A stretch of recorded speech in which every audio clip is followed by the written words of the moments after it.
ವೀಕ್ಷಕರಿಗೆಲ್ಲ ನಮಸ್ಕಾರ. ವೀಕ್ಷಕರಿಗೆಲ್ಲ ವಿಕೆ ಡಿಜಿಟಲ್ ನ್ಯೂಸ್ನ ಸುದ್ದಿ ಪ್ರಪಂಚಕ್ಕೆ ಸ್ವಾಗತ. ನಾನು ನಿಮ್ಮ ರಾಧಿಕಾ ಹೃಷಿಕೇಶ್. ವೀಕ್ಷಕರೇ, ನಿಮಗೆಲ್ಲ ಗೊತ್ತಿರೋ ಹಾಗೆ ನಾಡಿದ್ದಿಂದ ಶ್ರಾವಣ ಶುರುವಾಗುತ್ತೆ. ಶ್ರಾವಣ ಅಂದರೆ ಹಬ್ಬಗಳ ಸಾಲು.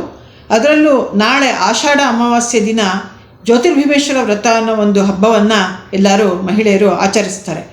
ಬನ್ನಿ ಈ ಹಬ್ಬದ ಬಗ್ಗೆ ತಿಳಿದುಕೊಳ್ಳೋಣ. ವೀಕ್ಷಕರಿಗೆಲ್ಲ ನಮಸ್ಕಾರ. ನಾನು ನಿಮ್ಮ ರಾಧಿಕಾ ಹೃಷಿಕೇಶ್. ವೀಕ್ಷಕರೇ, ನಿಮಗೆಲ್ಲ ಗೊತ್ತಿರೋ ಹಾಗೆ ಜುಲೈ 24 ಆಷಾಢ ಅಮಾವಾಸ್ಯೆ. ಈ ಆಷಾಢ ಅಮಾವಾಸ್ಯೆಯಂದು ಎಲ್ಲರೂ ಜ್ಯೋತಿರ್ಭೀಮೇಶ್ವರ ವ್ರತ ಅಥವಾ ಭೀಮಾಶಂಕರನ ಪೂಜೆ ಅಥವಾ ಗಂಡನ ಪೂಜೆ ಅಂತ ಮಾಡ್ತಾರೆ. ಇದರಿಂದ ವಿಶೇಷ ಏನು ಅಂದರೆ, ಇವತ್ತು ಮದುವೆ ಆಗಿರುವಂತಹ ಹೆಣ್ಣು ಮಕ್ಕಳು ಹಾಗೂ ಮದುವೆ ಆಗದೇ ಇರುವಂತಹ ಹೆಣ್ಣು ಮಕ್ಕಳು ಪತಿಗೋಸ್ಕರ ಹಾಗೂ ಪತಿ ಆಯಸ್ಸಿಗೋಸ್ಕರ ವಿಶೇಷವಾಗಿ ಮಾಡುವಂತಹ ಪೂಜೆ ಈ ದಿನ ನಡೆಯಲ್ಪಡುತ್ತೆ. ಬನ್ನಿ ಈ ಹಬ್ಬದ ಬಗ್ಗೆ ನಾವು ಹೆಚ್ಚಿನ ಮಾಹಿತಿಯನ್ನು ತಿಳಿದುಕೊಳ್ಳೋಣ. ಆ್ಯಕ್ಚುಲಿ ಈ ಭೀಮನ ಅಮಾವಾಸ್ಯೆಯನ್ನು ಏನಕ್ಕೆ ಗಂಡನ ಪೂಜೆ ಅಂತಾರೆ ಅನ್ನೋದನ್ನ ಒಂದು ಕಥೆಯ ಮುಖಾಂತರ ಮುಂದೆ ಹೇಳ್ತೇನೆ. ಇದಕ್ಕೋಸ್ಕರ ನವವಿವಾಹಿತೆಯರಾದರೂ 9 ವರ್ಷ ಈ ವ್ರತವನ್ನು ಆಚರಿಸ್ತಾರೆ. ವ್ರತ ಅಂದರೆ ಅದಕ್ಕೆ ಉದ್ಯಾಪನೆ ಇರುತ್ತೆ. 9 ವರ್ಷ ಆಚರಿಸಿ ಉದ್ಯಾಪನೆಯನ್ನು ಮಾಡ್ತಾರೆ. ಮದುವೆ ಆಗಲಿಲ್ಲ ಅಂದರೆ ಚಿಕ್ಕ ಹೆಣ್ಮಕ್ಳುಗಳು ಒಳ್ಳೆ ಗಂಡ ಸಿಗಲಿ ಅಂತ ಈ ವ್ರತವನ್ನು ಮಾಡ್ತಾರೆ. ಈ ವ್ರತದ ವಿಧಿವಿಧಾನಗಳೇನೆಂದರೆ, ಹಿಂದಿನ ದಿನ ಮಡಿ ನೀರಲ್ಲಿ ಹಿಡಿದಿಟ್ಟಿರ್ತಾರೆ, ಮಡಿ ಬಟ್ಟೆ ಹಾಕಿರ್ತಾರೆ, ಹಾಗೂ ಆ ಅಣ್ಣ ತಮ್ಮಂದ್ರನ್ನ ಈ ಹಬ್ಬಕ್ಕೆ ಕರೀತಾರೆ. ಇಲ್ಲ ತಾಯಿ ಮನೆಗೆ ಹೋದಾಗ ಈ ಪೂಜೆಯನ್ನು ತಾಯಿಯ ಮನೆಯಲ್ಲಿ ಗಂಡನ ಪೂಜೆಯನ್ನು ಮಾಡ್ತಾರೆ. ಹಿಂದಿನ ದಿನ ಏನು ನೈವೇದ್ಯಕ್ಕೆ ಬೇಕೋ ಅದನ್ನೆಲ್ಲ ಮಡಿನಲ್ಲಿ ಮಾಡಿ ಇಟ್ಕೊಂಡಿರ್ತಾರೆ. ಮಾರನೇ ದಿನ ಅಂದರೆ ಆಷಾಢ ಅಮಾವಾಸ್ಯೆ ದಿನ ಏನು ಮಾಡ್ತಾರೆ, ಬೆಳಗ್ಗೆ ಎದ್ದು ತಲೆಗೆ ಎಣ್ಣೆ ಸ್ನಾನ ಮಾಡಿಕೊಂಡು ಅಭ್ಯಂಗ ಸ್ನಾನ ಮಾಡಿಕೊಂಡು ಮಡಿ ಬಟ್ಟೆಯನ್ನು ಇಲ್ಲವ ಊಟ ಮಾಡ್ದಲೇ ಇರುವಂತಹ ರೇಷ್ಮೆ ವಸ್ತ್ರವನ್ನು ಧರಿಸ್ತಾರೆ ಹೆಣ್ಮಕ್ಳು. ಮತ್ತು ದೇವರ ಒಂದು ಪೂಜೆಗೆ ಅಣಿ ಹಾಕ್ತಾರೆ. ದೇವರ ಪೂಜೆ ಹೇಗೆ ಅಂದರೆ, 2 ಜ್ಯೋತಿರ್ ಕಂಬಗಳು, ಹಿತ್ತಾಳೆ ದೀಪ ಆಗಲಿ ಬೆಳ್ಳಿ ಕಂಬಗಳಾಗಲಿ ತಗೊಳ್ತಾರೆ. ಒಂದಕ್ಕೆ ಎಣ್ಣೆ, ಒಂದಕ್ಕೆ ತುಪ್ಪ ಹಾಕಿ 2 ಬತ್ತಿಯನ್ನು ಇಡ್ತಾರೆ. ಹೇಗೆ ಅಂದರೆ, ಒಂದು ತಟ್ಟೆ, ಒಂದು ಮಣೆ ಮೇಲೆ ಅಥವಾ ಒಂದು ಪೀಠದ ಮೇಲೆ ಅಕ್ಕಿ ಹಾಕಿ ತಟ್ಟೆ ಇಟ್ಟು ಅದ್ರ ಒಳಗಡೆ ಅಕ್ಕಿ ಹಾಕಿ ಅಲ್ಲಿ ದೀಪದ ಕಂಬಗಳನ್ನು ಇಡ್ತಾರೆ. ನಮ್ಮ ಬಲಕ್ಕೆ ಎಣ್ಣೆ ಕಂಬ ಬಂದರೆ ನಮ್ಮ ಎಡಕ್ಕೆ ತುಪ್ಪದ ಕಂಬ ಬರುತ್ತೆ. ತುಪ್ಪದ ದೀಪ ಬಲಕ್ಕೆ, ಎಣ್ಣೆ ದೀಪ ಇರುತ್ತೆ. ಹಾಗೂ ತುಪ್ಪದ ದೀಪದ ಕಂಬಕ್ಕೆ ಅರಿಶಿಣದ ಕೊಂಬು ಹಾಗೂ ಹೂವನ್ನು ಕಟ್ಟುತ್ತಾರೆ. ಜೊತೆಗೆ ದೋರಗ್ರಂಥಿ ಪೂಜೆ ಇರುತ್ತೆ. 9 ಹಿಡಿ, 9 ಇಷ್ಟು ಮುಡಿ ಇರುವಂಥದ್ದು, 9 ಮುಡಿ 9 ಎಳೆ ಇರುವಂತಹ ದಾರವನ್ನು ಅರಿಶಿಣದ ಕೊಂಬು ಹಾಗೂ ಹೂವಿನ ಕಟ್ಟಿ ದೋರಗ್ರಂಥಿ ಪೂಜೆಗೆ ಬಲಭಾಗದಲ್ಲಿ, ಅಂದರೆ ತುಪ್ಪದ ದೀಪ ಇರುತ್ತಲ್ಲ ಅದರ ಪಕ್ಕದಲ್ಲಿ ಇಡ್ತಾರೆ, ವಿಳ್ಯದೆಲೆ ಅಡಿಕೆ ಮೇಲೆ. ಇಲ್ಲಿ ಏನಂದರೆ, ಎಣ್ಣೆ ಕಂಬ ಶಿವನನ್ನ ಒಂದು ಪ್ರತೀಕವಾಗಿದ್ದರೆ ತುಪ್ಪದ ಕಂಬ ಪಾರ್ವತಿ ಪ್ರತೀಕವಾಗಿರುತ್ತೆ. ಮಾಮೂಲಾಗಿ ಷೋಡಶೋಪಚಾರ ಅಂದರೆ ಆಹ್ವಾನೆ, ಗಣಪತಿ ಪೂಜೆ, ಆಹ್ವಾನೆ, ಫಸ್ಟ್ ಗಂಗೆ ಪೂಜೆ, ಆಮೇಲೆ ದೇವರಲ್ಲಿ ಫಸ್ಟ್ ಸಂಕಲ್ಪ, ಆಮೇಲೆ ಗಂಗೆ ಪೂಜೆ, ದೇವರನ್ನ ಆಹ್ವಾನೆ ಮಾಡೋದು, ಆಮೇಲೆ ಷೋಡಶೋಪಚಾರ ಪೂಜೆ, ಆಮೇಲೆ ದೋರಗ್ರಂಥಿ ಪೂಜೆ ಎಲ್ಲ ಮಾಡಿಬಿಟ್ಟು ಕಡೆಯಲ್ಲಿ ನೈವೇದ್ಯವನ್ನು ಮಾಡ್ತಾರೆ. ಇಲ್ಲಿ ನೈವೇದ್ಯ ವಿಶೇಷ ಏನಂದರೆ, ಕರಿಗಡುಬು ಮಾಡಿರ್ತಾರೆ ಹಾಗೂ ಭಂಡಾರ ಅಂತ ಮಾಡ್ತಾರೆ. ಭಂಡಾರ ಅಂದರೆ ಈ ಪೂರಿಗಳು, ಅಂದರೆ ಹಿಂದೆಲ್ಲ ಮೈದಾ ಹಿಟ್ಟಲ್ಲೇ ಮಾಡೋರಂತೆ, ಸ್ವಲ್ಪ ಚಿರೋಟಿ ರವೆ ಮಿಕ್ಸ್ ಮಾಡಿ. ಇವಾಗ ಮೈದಾ ಯಾರು ತಿಂದಲೇ ಇರೋದನ್ನು ಗೋಧಿ ಹಿಟ್ಟಲ್ಲಿ ಮಾಡ್ಬೋದು.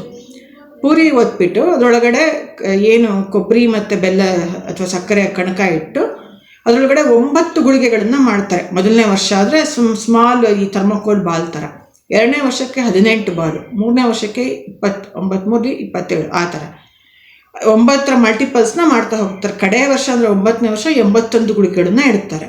ಆ ಗುಳಿಗೆಗಳನ್ನು ಮಾಡಿ ಇಟ್ಟು ಮೇಲೊಂದು ಪುರಿ ಹಾಳೆಯನ್ನು ಒತ್ತಿ ಮಡಚಿ ಅದನ್ನು ಲಾಕ್ ಮಾಡಿ ಎಣ್ಣೆಯಲ್ಲಿ ಕರೆದಿರ್ತಾರೆ. ಇದಕ್ಕೆ ಭಂಡಾರ ಅಂತಾರೆ.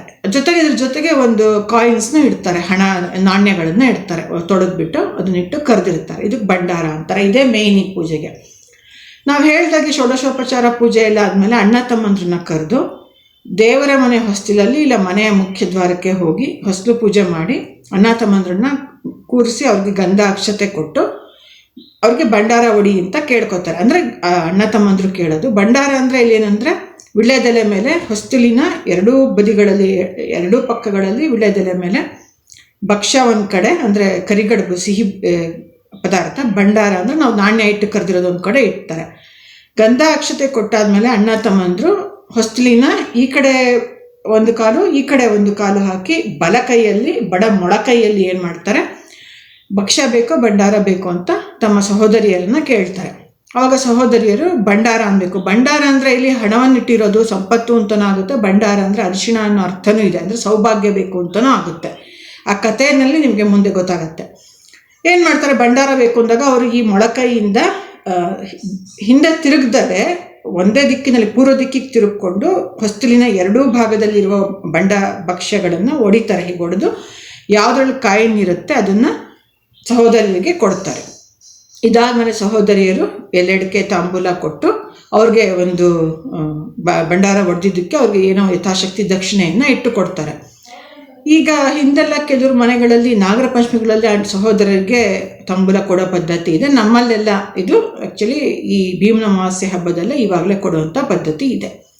ಅವಾಗ ಅಣ್ಣ ತಮ್ಮಂದರು ಬಂದರು ಗೌರಿ ಹಬ್ಬದ ಕಾಣಿಕೆಯನ್ನು ಕೊಟ್ಬಿಟ್ಟೆ ಹೋಗುವಂಥ ಪದ್ಧತಿ ಅವ್ರುಗಳು ಮಾಡ್ಕೊಂಬಂದಿದ್ದಾರೆ. ಈಗೆಲ್ಲ ಟೈಮ್ ಇರಲ್ಲ, ಬ್ಯುಸಿ ಇರೋದ್ರಿಂದ ಈ ಥರ ಪದ್ಧತಿ ಬಂದಿದೆ. ಈ ಥರ ಭಂಡಾರ ಹೊಡೆದಿದ್ದಾದಮೇಲೆ ಎಲ್ಲರೂ ಊಟ ಮಾಡ್ತಾರೆ, ಹಬ್ಬದ ಅಡುಗೆ ಬಡಿಸ್ತಾರೆ.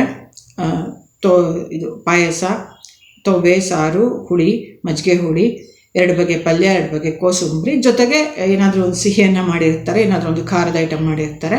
ಭಂಡಾರವನ್ನು ಆಮೇಲೆ ತಾಂಬೂಲವಾಗಿ ಕೊಡ್ತಾರೆ. 9 ಭಕ್ಷ್ಯಗಳು, ಕರಿಗಡುಬು, ಸಿಹಿ, ಈ ಥರದ್ದು.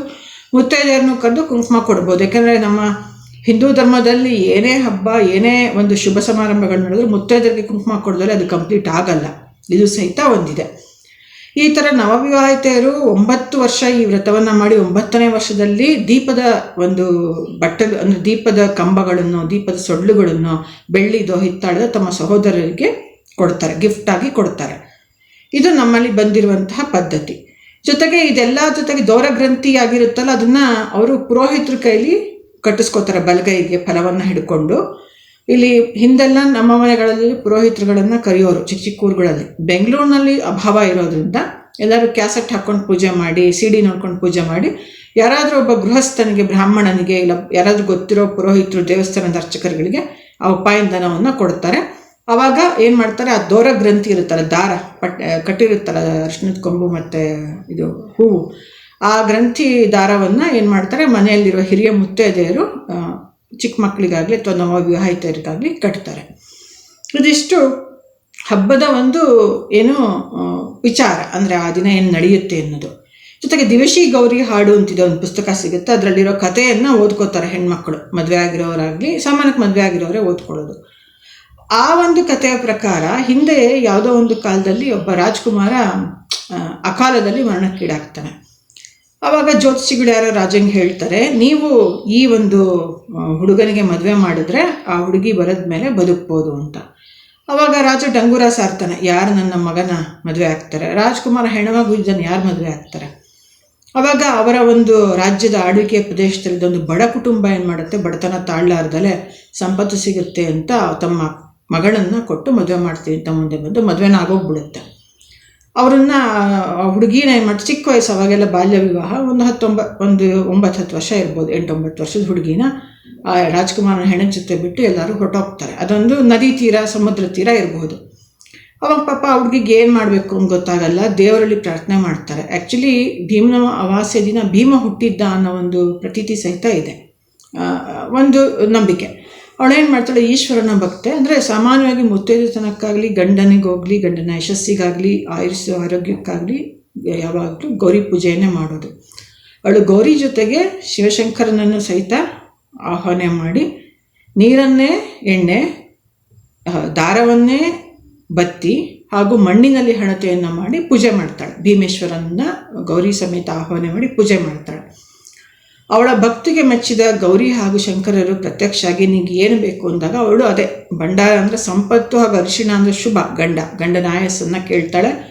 ಅವಳ ಭಕ್ತಿಗೆ ಮೆಚ್ಚಿ ಈಶ್ವರ ಅವಳ ಗಂಡನಿಗೆ ಅಂದರೆ ರಾಜ್ಕುಮಾರನಿಗೆ ಪ್ರಾಣವನ್ನು ಕೊಡ್ತಾನೆ. ಮುಂದೆ ಅವರಿಬ್ಬರು ಸತಿಪತಿಗಳಿಬ್ಬರು ಸಂತೋಷವಾಗಿ ತಮ್ಮ ಒಂದು ಜೀವನವನ್ನು ಸಾಗಿಸ್ತಾರೆ. ಇದಿಷ್ಟು ಕತೆ. ಇಲ್ಲಿ ವೈಚಾರಿಕವಾಗಿ ನೋಡಿದ್ರೆ ಹಿಂದಿನ ಕಾಲದಲ್ಲೆಲ್ಲ ತುಂಬ ದೂರಕ್ಕೆ ಹೆಣ್ಮಕ್ಳನ್ನ ಕೊಡ್ತಿದ್ರಿಂದ ಅಣ್ಣ ತಮ್ಮಂದರು ಅಕ್ಕ ತಂಗಿರು ಬೆರೆಯೋದು ನಿಧಾನ ಕಷ್ಟ ಆಗ್ತಿದ್ದರಿಂದ ಇದೊಂದು ಮದುವೆ ಆದ ಹೊಸರಲ್ಲಿ ತವ್ರ ಮನೆಯವ್ರು ಬಂದು ಹೋಗಲಿ ಅಂತ ಒಂದು ವಾಡಿಕೆ ಬಂದಿರಬಹುದು. ಮತ್ತು ಎಲ್ಲ ಕಾಲದಲ್ಲೂ ಹೆಣ್ಮಕ್ಳಿಗೆ ಅಣ್ಣ ತಮ್ಮಂದ್ರ ಸಹಾಯ, ತವ್ರ ಮನೆ ಸಹಾಯ ಇರಲಿ ಅನ್ನೋದು ಸಹಿತ ಇಲ್ಲಿ ಬಂದಿರುವಂತಹ ಇನ್ನೊಂದು ನಂಬಿಕೆ ಅಂತ ಹೇಳ್ಬೋದು. ಸೊ ಈ ಥರ ಒಂದು ರಿಲೇಷನ್ಶಿಪ್ ಬಿಲ್ಡ್ ಮಾಡೋದ್ರಲ್ಲೂ ಈ ಒಂದು ಹಬ್ಬ ಯಶಸ್ವಿಯಾಗುತ್ತೆ ಅಂತಲೂ ಹೇಳ್ಬೋದು. ಇವಿಷ್ಟು ಕಥೆಗಳು. ಸಂಜೆ ಹೊತ್ತು ಈ ಕಥೆಯನ್ನು ದಿವಸಿ ಗೌರಿ ಹಾಡು ಅಂತ ಪುಸ್ತಕ ಮಾರ್ಕೆಟಲ್ಲಿ ಸಿಗುತ್ತೆ, ಅದನ್ನು ಓದ್ಕೋತಾರೆ ಹೆಣ್ಮಕ್ಳು. ಸಂಜೆ ಪೂಜೆ ಮಾಡೋರು ಇರ್ತಾರೆ, ಆರತಿ ಮಾಡೋರು ಇರ್ತಾರೆ, ದಿನ ಮರುಪೂಜೆ ಮಾಡೋರು ಇರ್ತಾರೆ, ಹಿಂದಿನ ದಿನ ವಿಸರ್ಜನೆ ಮಾಡುವಂಥವ್ರು ಇರ್ತಾರೆ. ಇದಿಷ್ಟು ಭೀಮನ ಅಮಾವಾಸ್ಯೆ ಅಥವಾ ದಿವಸಿ ಗೌರಿ ಪೂಜೆಯ ಒಂದು ಕಥೆ ಹಾಗೂ ಏನು ಒಂದು ಆಚರಣೆ ಇದೆ ಅಂತ ಹೇಳ್ಬೋದು. ಇದು ಸ್ಮಾರ್ತರಲ್ಲಿ, ಬ್ರಾಹ್ಮಣರಲ್ಲಿ, ಸ್ಮಾರ್ತ ಸಂಪ್ರದಾಯಸ್ಥರಲ್ಲಿ, ಸ್ವಲ್ಪ ಶಿವಮೊಗ್ಗ ಕಡೆ ಏನು ಆಚರಣೆ ಇದೆ ಅದನ್ನು ನಾನು ಹೇಳಿದ್ದೇನೆ. ಇದು ಬೇರೆ ಬೇರೆ ಪಂಗಡದವರಲ್ಲಿ, ಬೇರೆ ಬೇರೆ ಜಾತಿಯವರಲ್ಲಿ ಈ ಹಬ್ಬದ ಆಚರಣೆ ಇದ್ದರೆ ಅವರ ಪೂರ್ವಿಕರು ಹೇಗೆ ಮಾಡ್ಕೊಂಬಂದಿದ್ದಾರೆ ಅದೇ ರೀತಿ ಇರುತ್ತೆ. ವೀಕ್ಷಕರೇ, ಬಹುಶಃ ನಿಮಗೆಲ್ಲ ಈ ಒಂದು ಹಬ್ಬದ ಒಂದು ವಿಚಾರ, ಒಂದು ಕೆಲವು ಪ್ರಮುಖವಾದ ಅಂಶಗಳು ಗೊತ್ತಾಯಿತು ಅಂತ ಭಾವಿಸ್ತೇನೆ. ನನ್ನ ಈ ಒಂದು ಕಾರ್ಯಕ್ರಮಕ್ಕೆ, ಈ ಒಂದು ವಿಡಿಯೋಗೆ ಒಂದು ಆಪರ್ಚುನಿಟಿ ಕೊಟ್ಟಂತಹ VK ಡಿಜಿಟಲ್ ನ್ಯೂಸ್ಗೆ ರಾಧಿಕಾ ಔಷ್ಕೇಶ್ ಮಾಡುವಂತಹ ಧನ್ಯವಾದಗಳು. ಇಷ್ಟೊತ್ತು ನನ್ನ ವಿಡಿಯೋವನ್ನು ವೀಕ್ಷಿಸಿರುವಂತಹ ವೀಕ್ಷಕರಿಗೂ ಸಹಿತ ನನ್ನ ಧನ್ಯವಾದಗಳು. VK ನ್ಯೂಸ್ ಜನಪರ ಚಾನಲ್. ಧನ್ಯವಾದ. ವೀಕ್ಷಕರಿಗೆಲ್ಲ ಧನ್ಯವಾದಗಳು. ನೀವೆಲ್ಲ ನಮ್ಮ ಈ ವಿಡಿಯೋನ ವೀಕ್ಷಿಸಿದ್ದಕ್ಕಾಗಿ VK ಡಿಜಿಟಲ್ ನ್ಯೂಸ್ ವತಿಯಿಂದ ನಮ್ಮ ಧನ್ಯವಾದಗಳನ್ನು ಅರ್ಪಿಸ್ತಾ ಇದ್ದೇನೆ. ತಾವೆಲ್ಲರೂ ಈ ವಿಡಿಯೋವನ್ನು ಲೈಕ್ ಮಾಡಿ, ಶೇರ್ ಮಾಡಿ ಹಾಗೂ VK ಡಿಜಿಟಲ್ ನ್ಯೂಸ್ನ ಸಬ್ಸ್ಕ್ರೈಬ್ ಮಾಡಿ. ಮತ್ತೊಂದು ವಿಡಿಯೋಗಳೊಂದಿಗೆ, ಮತ್ತಷ್ಟು ಮಾಹಿತಿಗಳೊಂದಿಗೆ ಬರ್ತೇವೆ. ಅಲ್ಲಿವರೆಗೂ ನಿರಂತರವಾಗಿ ನೋಡುತ್ತೀರಿ VK digital news YouTube channel. ಇದು ನಮ್ಮ ಚಾನಲ್, ನಿಮ್ಮ ಚಾನಲ್, ಜನಪರ ಚಾನಲ್. ಧನ್ಯವಾದಗಳು. ವೀಕ್ಷಕರೇ, VK digital news YouTube channel ಅನ್ನು ಲೈಕ್ ಮಾಡಿ, ಸಬ್ಸ್ಕ್ರೈಬ್ ಮಾಡಿ ಮತ್ತು ಹೆಚ್ಚಿನ ಜನರಿಗೆ ಶೇರ್ ಮಾಡಿ.